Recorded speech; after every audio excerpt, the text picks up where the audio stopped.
కొత్తగా తల్లిదండ్రులు కాబోతున్న వారికి మీరిచ్చే సూచనలు ఏంటి? వాళ్ళు ఎలాంటి జాగ్రత్తలు తీసుకుంటారు? సో మామూలుగా అయితే ఈ మధ్యకాలంలో మనకి టీనేజ్ ప్రెగ్నెన్సీలు కానీ టీనేజ్లో పెళ్ళిళ్ళు అవ్వడం కానీ ఇవి చాలా వరకు తగ్గినాయి. అది అన్నది కరెక్ట్ పద్ధతే. ఎందుకంటే 21 సంవత్సరాలు దాటిన ఆడపిల్లలు మాత్రమే వాళ్ళు బేబీని క్యారీ చేయగలిగే స్టామినా వస్తుంది. సో లెస్ దాన్ 21 ఇయర్స్ అన్నది ప్రెగ్నెన్సీలు అన్నది అవాయిడ్ చేయడం బెటరు.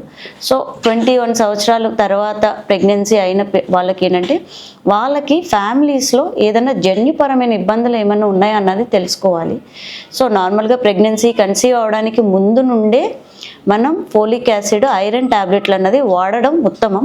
ఒకవేళ అనుకోకుండా కన్సీవ్ అయిపోయారని తెలిసిందంటే వెంటనే ఒక గైనకాలజిస్ట్ డాక్టర్ గారి దగ్గరికి వెళ్ళి కన్సల్ట్ అయ్యి వాళ్ళు పెట్టే సప్లిమెంటేషన్స్ అవన్నీ వాడడం అన్నది.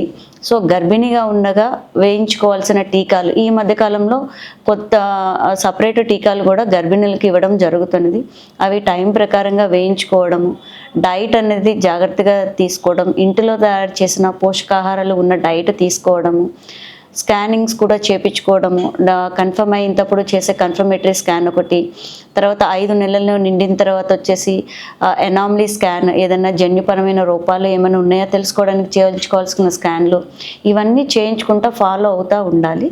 సో దాన్ని బట్టి మనం ప్రెగ్నెన్సీ అనేది కంటిన్యూ చేసుకోవచ్చు.